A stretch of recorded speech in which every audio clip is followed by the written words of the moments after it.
So thank you for being here. We are missing Audrey, and it looks like Thomas. So I don't know if they will join us a little bit later, but we will go ahead and start without them.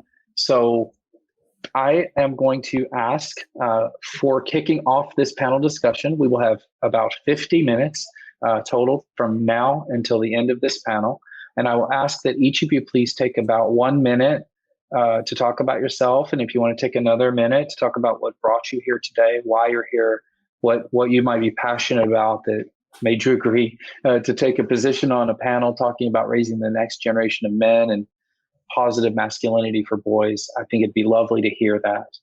Oh, and it looks like we've just heard that Audrey could not join us. So, okay, that's fine. And maybe Thomas will show up later. Who knows? But let's kick off into that. Just really quick, I'll do mine super fast. My name is Kent Langley. I met Anu on an event that I was running for one of my companies, OpenEXO, where I am a co-founder and chief operating officer and chief science officer, where we're trying to transform the world for a better future. And Anu was very generous and game on and was part of one of our town halls on decentralized finance for our community. And that's what led me here today in terms of very direct things. I'm a father of 3, 11, 8, and 5, as I mentioned earlier, and they're all boys. And so I am really hard trying to set a positive role model. And we'll talk about some of the things. I've got a bunch of questions that I can ask if somehow silence drops, which I don't think is going to happen, but we'll get there. So why don't we go with Sonia, Ashim, and then Aaron, if you could each take a minute or two and tell us about yourself before we kick into the actual meat of this discussion. Awesome. Wow. What a great summit this is already. I've been shopping around some of these sessions and they're incredible. So my name is Sonia Montiel. I'm a founder of College Confidence. So I've been in higher education for about 21 years. And I like to tell parents and families and all educators that I come from the future because I work with teens and young adults. And so it's so interesting to see family dynamics and subcultures within and what's been institutionalized in the home in terms of language and behaviors and expectations and all those things in this moment where they're about to leave the nest and now they become these adults in the world. So it's been fantastic. I'm also a parent coach because you can't really support the teen in their authenticity and their path without looking at the adults who've raised them. So definitely building that bridge together. So and really my heart sang to this particular workshop session, because as I shared earlier, I was raised by a single parent father, immigrant father. My father's from Germany, my mother's from the Philippines. And so I've got that nice mix. But in the 80s, when my parents divorced, I also have a twin sister, so both daughters, he decided to become a parent. And that decision made all the difference in every decision that I've made throughout my lifetime. So I want to share that, what it was like to be raised by a father who became the most positive human being in my life. I always say to those who know me know my father. So I can't wait to share that. And now I'm raising 2 daughters. So I can't wait. Thank you. Got a picture you can show us of dad? Oh, dang, I should have. I would have had like this poster board and I'd have to show. I know. You need one of those on a stick so you could dad on a stick. Ashim, tell us about yourself, please, and what brought you here today.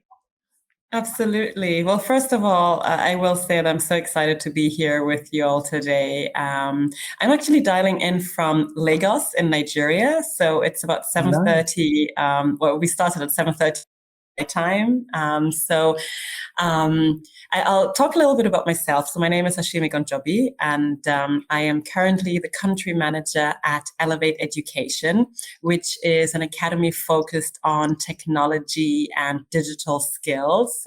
So we work with private sector, large corporates, as well as governments for the purpose of, really skilling and reskilling, cross-skilling, the population and technology skills, because of course that is the future. I love that we were a little bit just now earlier when we were chatting, and we really think that for the future of work, we've got to make sure that we skill people in the right skills. But what brought me here today actually really has to do with my passion for literally anything diversity and inclusion. So I have been working in the private sector for across different industries actually for the past years and across different countries. I was in Germany actually for a few years. I've worked in Singapore and Dubai, and then of most recent in Nigeria, and have always seen that red thread across board where oftentimes, especially in the sectors that I was working in, which was in the finance sector, now in the tech sector, there isn't always that diversity with regards to the workforce, with regards to the leadership, with regards to mindsets, and oftentimes that then leads to a very single-minded decision making, or a kind of corporate culture. And so in all of the organizations I've worked for, I've always championed for a more inclusive environment and really ensuring that I think, now also being a mother of two, a girl and a boy, which is great because you get that, that special balance. But also it teaches you about equity, and it teaches you about having those conversations with your children. And of course, with my boy, of having those conversations about positive masculinity and what it means to be a boy growing into a man. I mean, he's still very young. He's just 5, but, very soon we'll be 15 and then 25. So we've got to make sure we start them young. So really excited to be here today to talk to you all about that. Beautiful. Thank you, Ashim. It's really a pleasure to have you here. Thanks so much. Aaron, would you please tell us? Sure. Can you guys hear me properly? Yes. Okay. Well, my name is Aaron Detta. Primarily, my background's been in capital markets and in what we would call fintech today. About 30 years between Wall Street and Silicon Valley. Worked in big companies, started companies, and been around places like Salomon Brothers, Booz Allen, startups like Viant, Sign in the early days of digital. And what I was intrigued by and what brought me here is the last couple of years we've been investing in and building a set of companies in an ecosystem to start with people and how we can really look at inclusion and diversity and all these other things more broadly and very differently around, the capabilities that are available today, which are, if organized correctly, can be very easily be done at scale and with the right set of economics and can be viable and sustainable. So we took that platform and we started to look at how we would actually change, countries, starting with small ones like places like Bermuda, and then figure out how we can actually apply those things, more broadly around 4 different asset classes as we defined it, just to have some fun with it, not to model and call people assets, but you'll see how it makes sense. We wanted to see if we can get as close to the natural resources, to the human or intellectual capital, and then tie together the lens and optics of digital in a whole new way of looking at regulation rather than regulation back, and kind of redesign economies and industries and people-centered, businesses around that. And it would start with, how we look at things that could be monetized in new and different ways around the natural resources would be, air, land, sea, things like that, or agriculture, things that people can get access to. So that led me to, meeting Anu about 7 years ago about some things we were doing when I was in Silicon Valley. And having seen her grow her platform, she called me last year before Christmas and said, "Hey, bro, we got to, I know what you're doing. This is what we'd like to do. You've always been very involved in, standing up for, women and inclusion and broadly and globally." And I said, "What are you doing?" And she told me about economy. And I said, "Amazing." Yeah, I said, "This fits within very well with what we're doing on the fintech side to enable the unbanked and create economies and industries from that with people first in mind and centered around people to expand globally." And so anyhow, that led me to understand a lot of different problems differently working with Anu and the crew, where she always tells me to put my gender lens on the problem set. So I'm the living experiment as a dad who's coming in to say, "Hey, I'm starting to see things a little bit differently than I saw." But I'm more curious about how we are also dealing with, masculinity and boys, because I think part of this platform, we focus a lot on women and girls. We see some men here, and I'd like to see what happens to the boys as well. So that's my intrigue and curiosity today. Okay, great. Wonderful. Such a pleasure to meet all of you and hear about the work that you're doing. I mean, all of our little boys, as I said, I've got 3 and they're very little, 11, 8, and 5. They're all going to be men someday, we hope. And one of the things when I was thinking about this panel that came up was honestly around feelings. And, I was thinking about my own dad and my grandfather and sort of this line of men who all told me how you should handle your feelings. And when I was speaking to my wife and she says to me, she goes, she comes from Latin America, so she's from Peru. And so we've had some interesting run-ins with what she calls machismo. And so what we settled on was that, as a positive role model, one of the things that we have to do as dads to talk the talk, right? To lead by example is the way we were putting it was to normalize our feelings, and not suppress our feelings, not hide our emotions, but find positive ways to express our emotions. And I was curious if in all of your work and thinking about providing positive role models for our boys who will become men, what do you think about this area about sort of normalizing, sharing, and finding positive outputs for emotions? Wow. Who would like to start? Go, Sonia. That was fast. You see that? She did it. It was like Jeopardy. We all agreed. Yeah, that was like we need a buzzer now. That was awesome. All right, go for it, Sonia. I can't wait to hear. How can we not? How can we not be grounded in our emotions and being transparent with those? And so my daughters are 20 years old and I have a 12-year-old, so they're spanned out. But to recognize who we are as selves is to recognize the emotions that we feel and that experience that we're having. And children are they're our most vulnerable because if I was a child, we only can look to those raising us. And then we feed off of, well, how should I respond to this feeling? And so, again, going back to my father, like those emotions were so transparent, yet there was a companioning to it.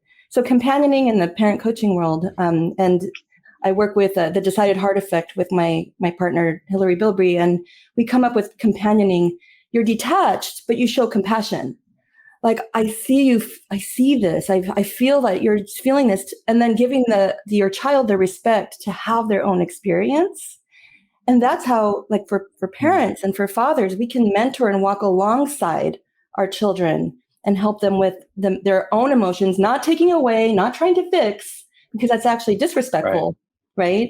So that's, for me, it's like, that is the root. That is the root to everything. So, Ashim, what do you think? Yeah, Sonia, I think you've hit it on hit the nail on the head, because as you say, how can we not?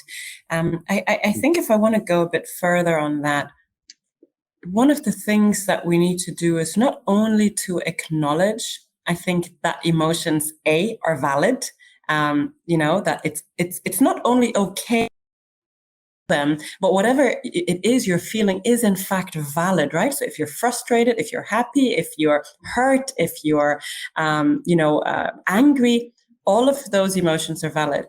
But I think we've got to go a step further, and especially for our boys and men, to allow them to find ways in their natural capabilities to express those emotions, right? So to teach them how to say, okay, well, this anger you may be feeling, where is it coming from? Maybe you're hurt, maybe you're upset, maybe you're frustrated, maybe you're overwhelmed. Oftentimes, children don't have the right words, right? And they may just act out in actions or verbalize it in a way that, as an adult, we're like, okay, you're angry, but, put it away and, be a man, and you don't need to cry and all of that. And, that really tells our kids that actually your emotions aren't valid, but it's okay to cry, but let's also verbalize what has made you upset.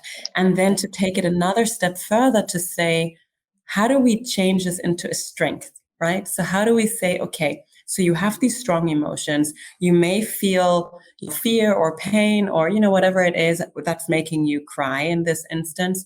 what do we do with it, right? So how do we then turn that into something that you don't need to be ashamed of, you can be proud of, you can communicate with, and I think with that, we really also teach our kids empathy.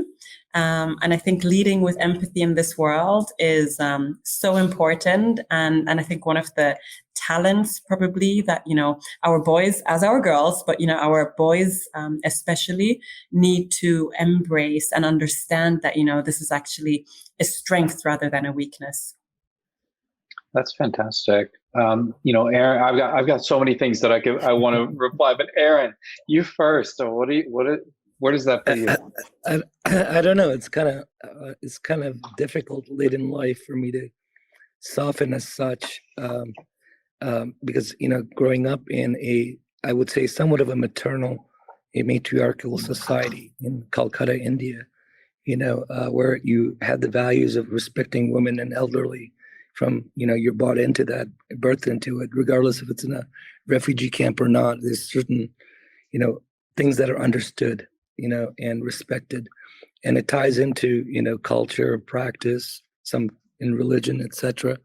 But I think going from there to Brooklyn, New York, as an immigrant, also taught me different aspects of life and how to man up, if I can use those terminology these days.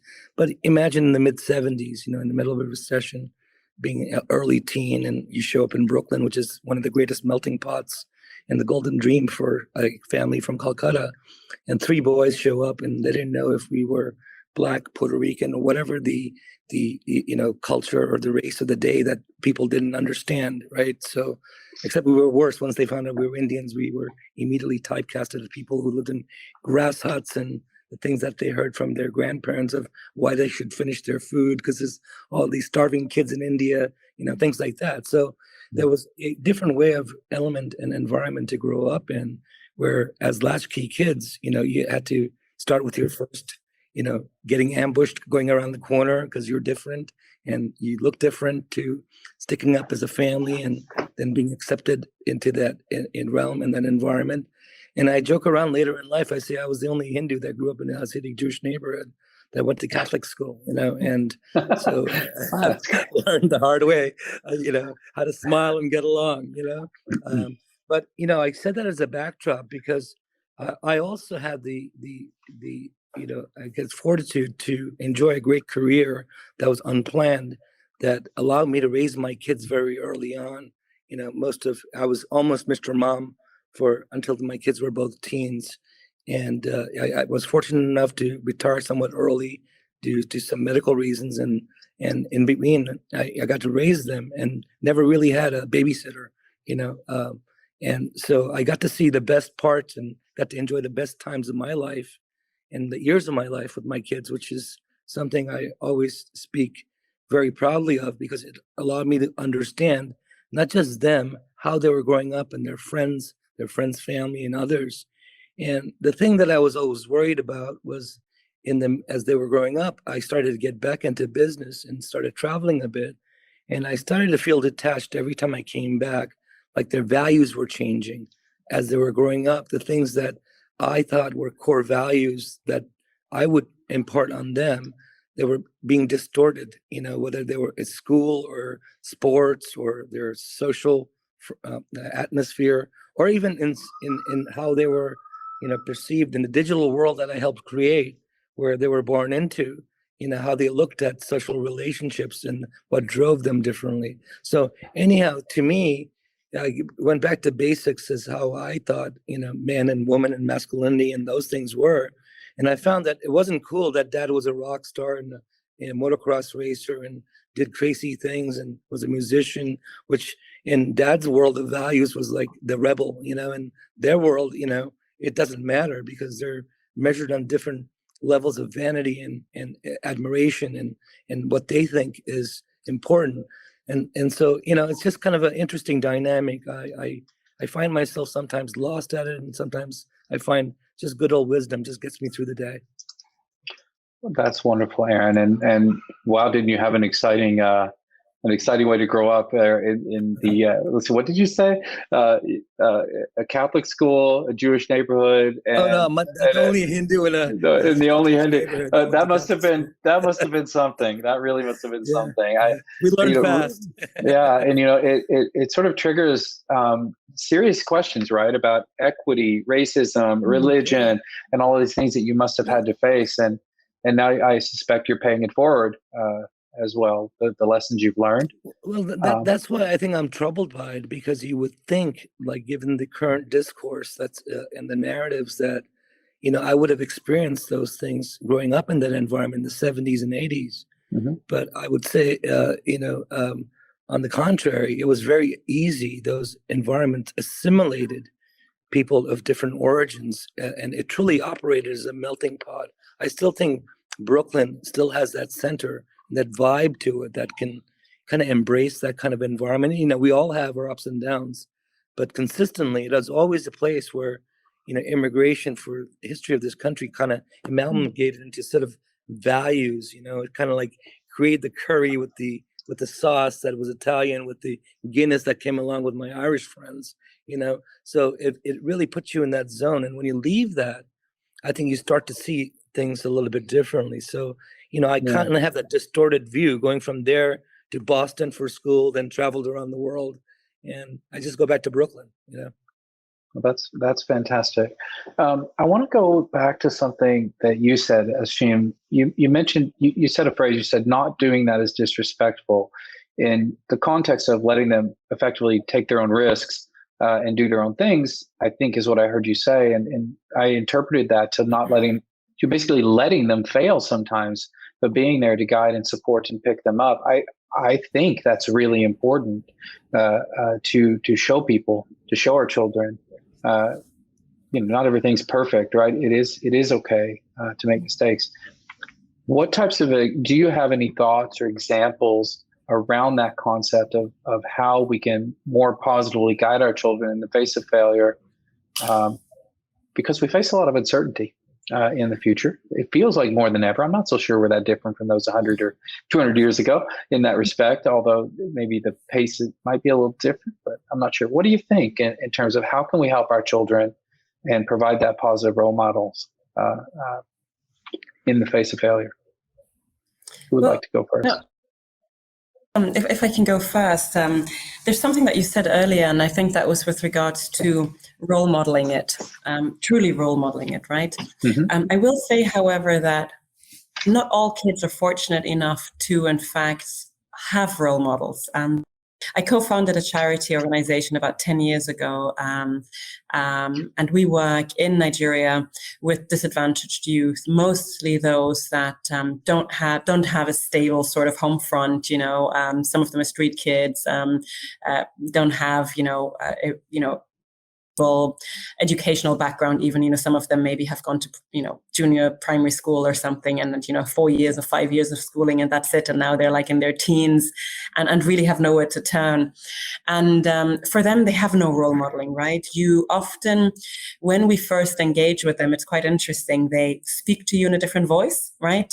It doesn't even sound like a kid's or a teen's voice. It sounds like almost like a growl, because they've learned that they have to be like that on the streets. And what we try and do is to match them with, positive role models, men who they, for instance, can feel like, okay, this is an older brother or like an uncle almost figure, somebody that I can look up to, but somebody who can also take me along a journey and kind of hold my hand, because it is scary. And, even if I would never admit it, it is really a scary road to travel on. So I think the role modeling is incredibly important.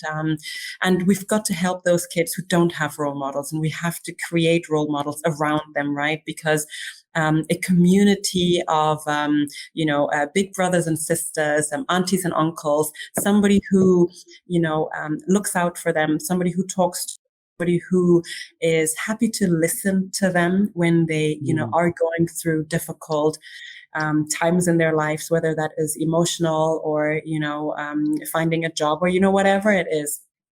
and then allowing them to actually express those emotions. But I think role modeling comes with a great responsibility to, as you say, allowing the children and the kids to actually also fail, right? Because we can't make all the mistakes for them. We'd love to. Can't, right? With some mistakes you've got to make yourself, some lessons you have to learn yourself, but you always have to know that there's a safety net, somewhere where you can, like a safe harbor that you can return home to, somebody that you can speak to in your home or in your extended community, and express these emotions, these fears that you may have. And it is an uncertain world, and I think studies have shown that, you know, even very young kids do feel that anxiety about, you know, the world being, you know, not always safe, uncertain, and sometimes ambiguous, right? That VUCA world, that, you know, the term that we've all heard. And, you know, we've got to ensure that they do feel that safe harbor and know that, okay, you know what, I want to express myself, and I'm not going to be reprimanded for it. I'm not going to be laughed at. I'm not going to be told my emotions or my expressions aren't valid, but I'm actually going to be listened to, you know, really just that basic human need that we have for validation, for safety. I think as role models, we all have to try and provide that community support to you know, really, catch more people, you know, and provide that safety net. Yeah, my mom used to tell me, son, you were born with 2 ears and 1 mouth. Use them in proportion to one another. Very wise lady. Sonia, would you like to tap in on that one? I feel so strongly about this, just because I am in an industry where achievement is like so sought after. You know, how much do I have to achieve in order to get access to college? You know, that's kind of the language. And unfortunately, the sacrifice as a society is that we have put achievement on an equation where we're on such a rush. When I say we, you know, the adults, such a rush to say, well, let's build resilient men. You have to get the grit. You have to be resilient, suck it up, because you've got this achievement road to follow, and there's no room for mistakes. Now, as a young person, to hear that language over and over, it is heartbreaking, because I've seen it we're young adults coming back home, and there's mental health issues aside from the pandemic. So there's no, in my vocabulary, there's just no such thing as failures and mistakes. There just isn't, because it's such a negative word, and life is lived, and there's discoveries, you know, and so I refuse to have the vocabulary of mistakes and failures. I'm like, oh, I've reached the end of the rope here. What have I discovered? I think it's time to twist. I think it's time for a turn. And having that reflection tool is so important to teach our young men. And so the role modeling. So this is where we say the rubber hits the road, because we can hear all of these great things, but how do we actually go home and implement some of these? And one of the things that I really focus on is for when I say educators and parents, we have to really reflect on our own childhood, because we have built upon preferences and biases based on our parents. And if our parents were from other countries and cultures, that language has seeped into our being and our identity. And so my father being in Berlin during World War II, the suck it up, the suck it up mentality was part of that upbringing. And I had to really spend time as a parent to unpack my childhood and say, wait, what are the preferences and values that I'm going to carry on with me being a parent? What language didn't feel good to me? And what the work that I had to do to redefine that language, to say, but how do I want to rebuild, you know, the values and communication with my child? So once we can do the work as adults, right, and going back in our histories, we can seek out some language that works for us. And I want to just leave with one little scenario. It's when our child, we push them, you know, they're riding the bike, we push them down that hill, and then they fell. Now, and I'm going to talk particularly about the mothers. We are sprinting over to that bike, right? Oh my gosh, I'm so sorry you fell. Oh, I have Band-Aids. Are you know, coddling and trying to fix and repair. And then maybe perhaps it's the German father that walks along and, you know, casually taking his time and, you know, looks at the son and says, you know, suck it up, get up. So those two languages has been the biases that we've taken in from probably our own upbringing. So the role modeling, that the twist is, and when I say companioning, is we walk over and we say, wow, I saw that fall. It looks like you hit that pavement pretty hard. How are you feeling? And so then the child, the son will look and be like, oh, you're giving me permission that I can actually feel. And if it was a running mother, then I will be upset because my mother is upset, right? So it's almost as if the mother has taken away that emotion or defined it for the child. And the same as a father figure that said, suck it up. But if we gave that experience to the child, I saw that, I recognize that, seemed like it hit it hard. How do you feel? Then this dialogue happens where you're listening to the child. And then what's more important, and we've been saying this over and over, you're giving him the respect to say, I have the capability and ability to handle the emotions that I'm feeling. And this adult here asking me these questions is a guide. They're mentoring me through it. So I'm hoping that's helpful. I think that's brilliant. I'm remembering all of these situations where my children have fallen. I'm usually the one that pushes them on the bicycle. I'm usually the one that picks them up when they fall down. And I found in your description, I've taken mostly maybe a middle road where I acknowledge what has happened, and then I'm like, but you do have to get up. A car is probably going to come, at some point, or and that's not a permanent wound. We can fix that, and let me teach you how to do the first aid. It's kind of the approach I try to take.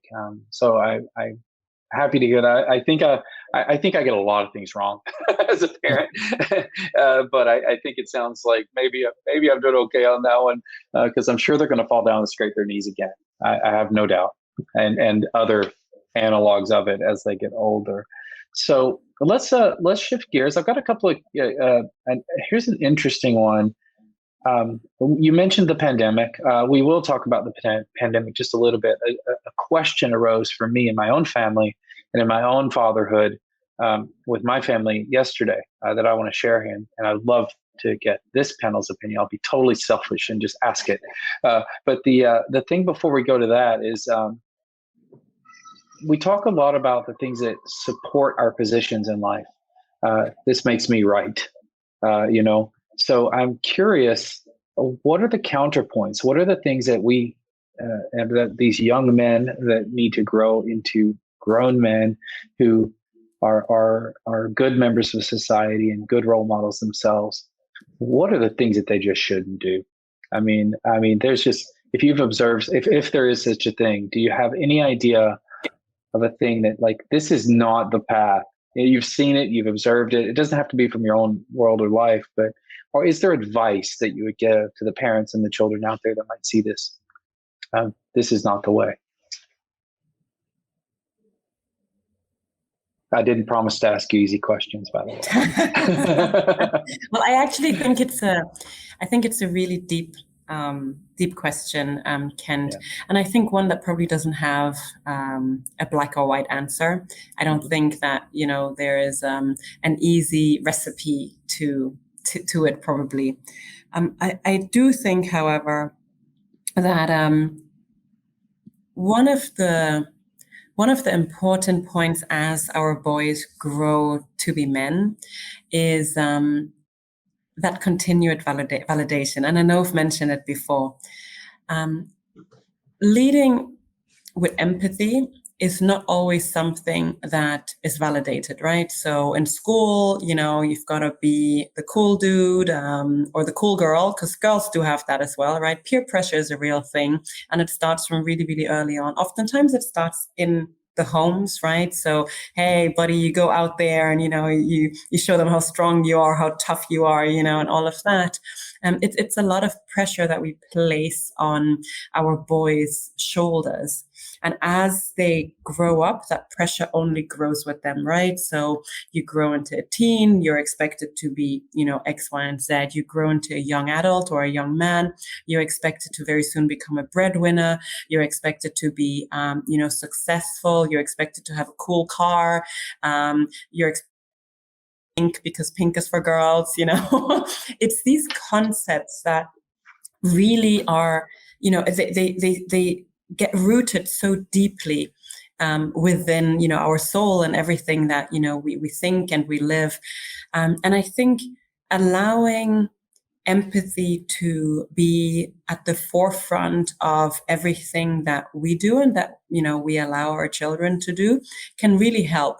Because as you've said, Sonia, sometimes going in there and trying to understand, well, feel so they can walk in your shoes is a very different conversation than going in there with sympathy, like, oh my God, you must be hurt, and, all of that. So ensuring that our children understand that those conversations are absolutely okay to have. It's okay for boys to, in fact, have those conversations. It's okay for, growing men, for teenagers, for young adults, men, to also lead with these kind of conversations, to, in fact, showcase their empathy. And I think also to, what's the right word here? To put an end sometimes to diminishing conversations that we hear. One of the things that I think we can probably all be better about is to call out bad or unwanted behavior. And not necessarily with our children, but just generally in society, right? Oftentimes it's easier to walk away and look the other way because, wow, I've got a lot going on already. I really don't need to load anything else on my plate. If we don't role model this behavior to our children, there's no way we can expect them, put another pressure on their shoulders and expect them to, in fact, put these kind of behaviors to a stop if they see it, even if they know it's wrong, right? Sometimes kids come home. There's this great book we were reading with my kids that talked about this boy in school who had made his friend cry because she was wearing glasses and, he was trying to be cool at her. And he was wrong intrinsically. And he came home and said, I feel really bad because I have, I feel, unhappy with myself because I've made this girl cry. But I couldn't help myself, right? And then the book goes through all the different ways how we can be kinder and who be nicer in our normal daily lives without making it weak or without making it, a girly behavior. So I think it's really about having the conversations, validating the feelings, leading with empathy, and continuing to educate ourselves as well as our children about alternative ways of handling conflict.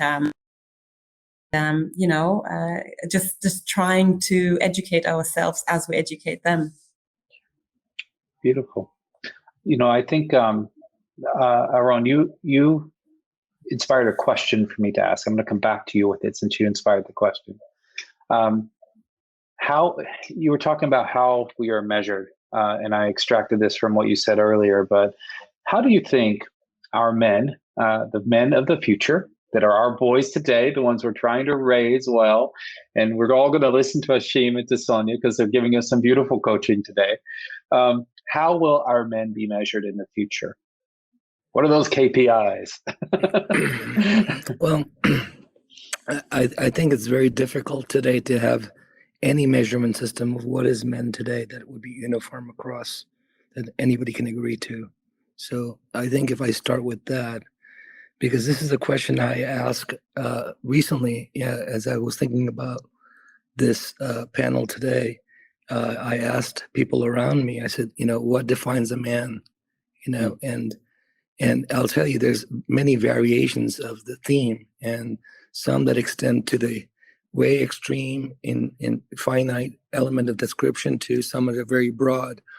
And so that just tells me there's a understanding and an identity of what people expect men to be, or what defines the notion of masculinity, right? So the only way I can get through that is I can internalize of what I think it would be, because I am one who I think is man, as best as I understood man to be growing up, in my mid-50s.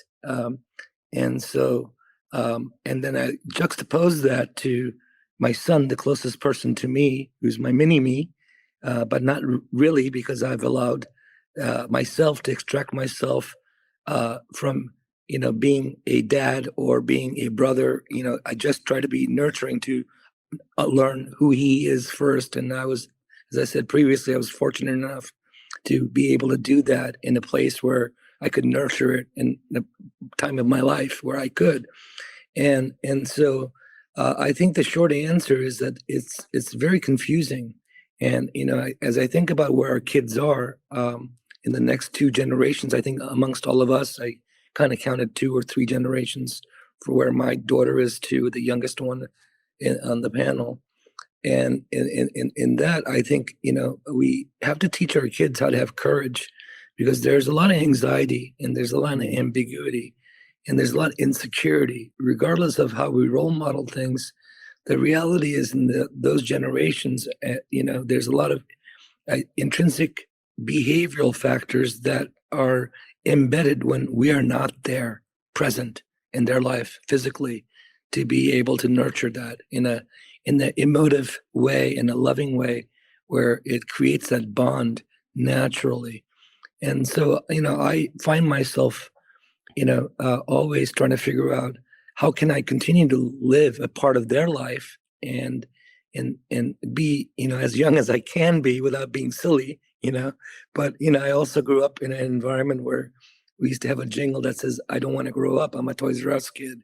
We always want to preserve the youth and be forever young, but yet, over time, I have a 93-year-old father on one side and I have a 26-year-old daughter on the other, right? So, and in between, I'm someplace, figuring out where am I as the man in the relationship of we, right?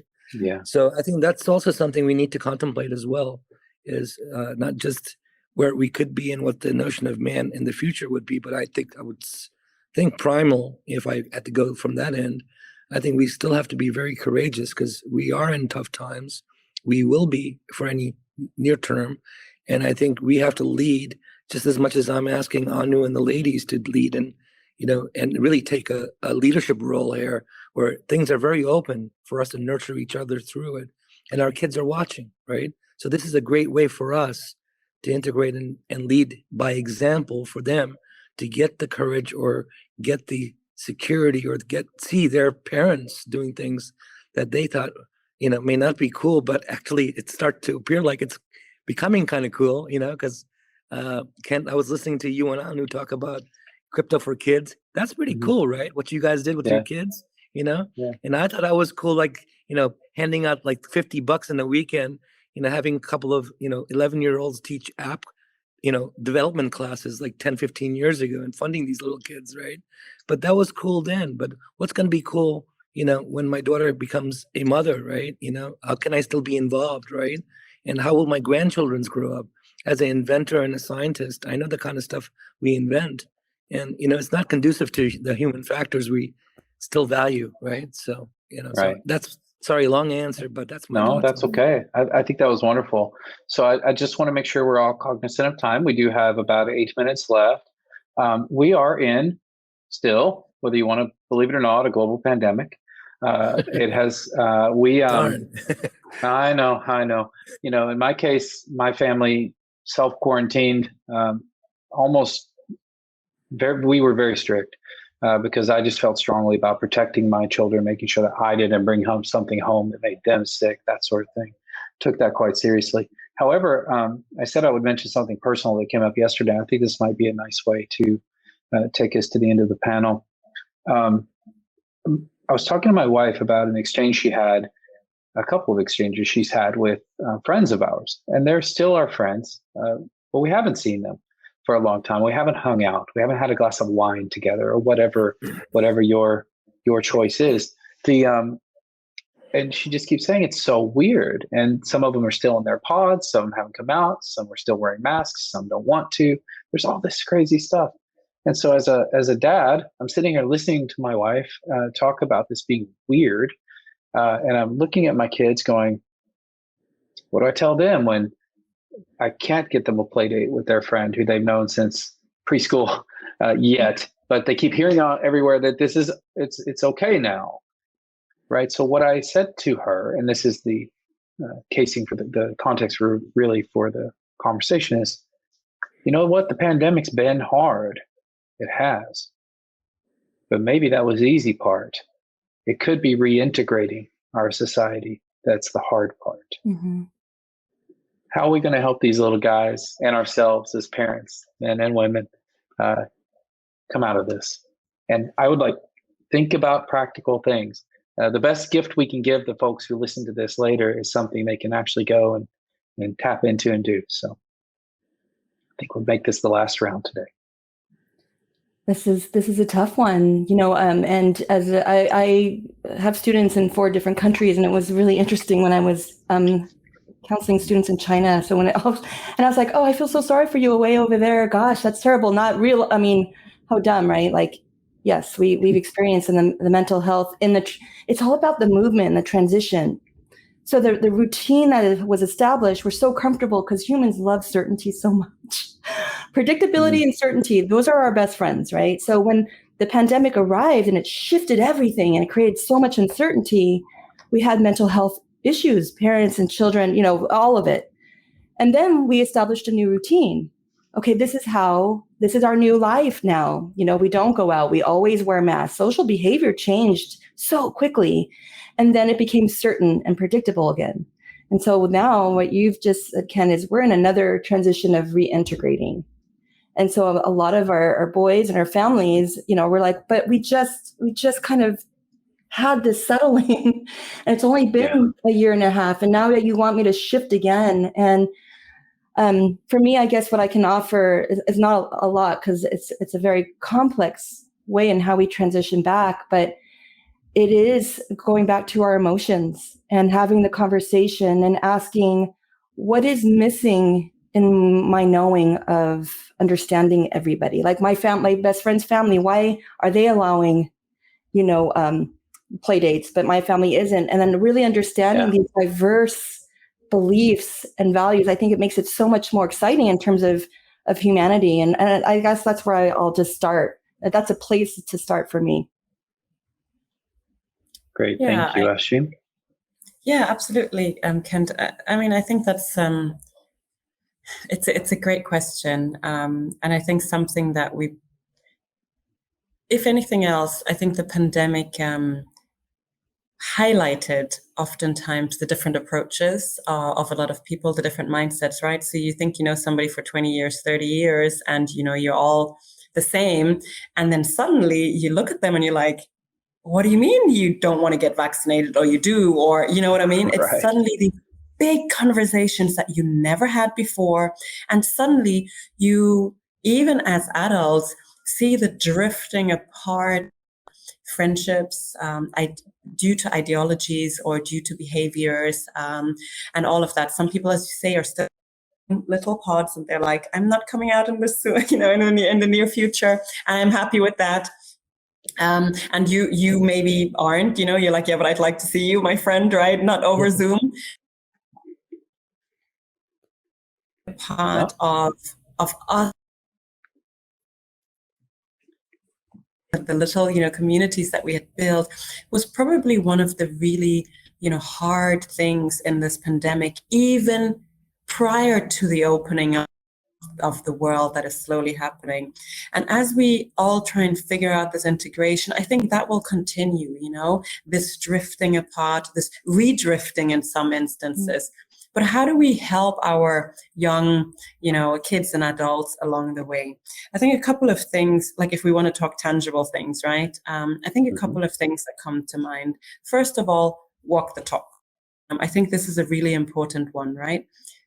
If we have put together certain framework for our families, so between yourself and your wife, or your extended family, if we've put together a certain framework, I think it's really, and we have communicated this to our children, it's really important that we then also walk that talk, right? We have to, we can't then suddenly make exceptions and say, okay, but it's Aunt Sonia, and you know what, it's fine, I can hug her, but I've just told you that you can't hug your friend. It doesn't work, right? Because it is so uncertain for our kids already. We've got to make sure that they have some kind of, they know the boundaries and the walls, and they know where the ball is going to bounce back from. our own little, kind of nuclear families. And I think communication is really important. We can't expect, just because we communicated with them, excuse me, at the beginning of the pandemic and explained coronavirus and COVID-19 and how it all works and why we need masks and why suddenly give grandpa a hug. We can't expect that they understand what's going on when we don't understand what's going on, right? And how quickly things are changing. Let's continue to communicate. Let's continue to have these big conversations around, the world keeps changing. Some things are opening up. I know you can see this happening outside. This is what it means for us. This it means for, the framework that we've built as a family. And I think the last thing is, let's keep understanding what their fears are, emotions, and keep validating them, right? So they may act out. I remember at the beginning of the pandemic when there was lockdowns and the kids were all in online school, I saw behavior in my kids that I had never seen before. And that was really unusual to their characters, right? And sometimes even unusual to their developmental stage. And it just made me realize that I needed to actually dig a bit deeper and find out, hey, what's going on with you, right? Talk about, how you're feeling. And sometimes they would open up and you just thought, wow, I never thought about that this could even be troubling you. But because it's not troubling me, right? So I don't know that it's troubling you because I didn't ask. So yeah, open up those lines and communicate with them so that, they also can express what their concerns are about, so that we can then actually address them together, or maybe even incorporate them in that framework that we have for our families as we reintegrate. I love that. We are at time. Aaron, do you have any quick tip you want to drop or advice? Simple voluntary hugs. That's all. Even dad hugs. needs one. I was going to throw that one in there. Even dad need one too. It makes my day when I start the day off right.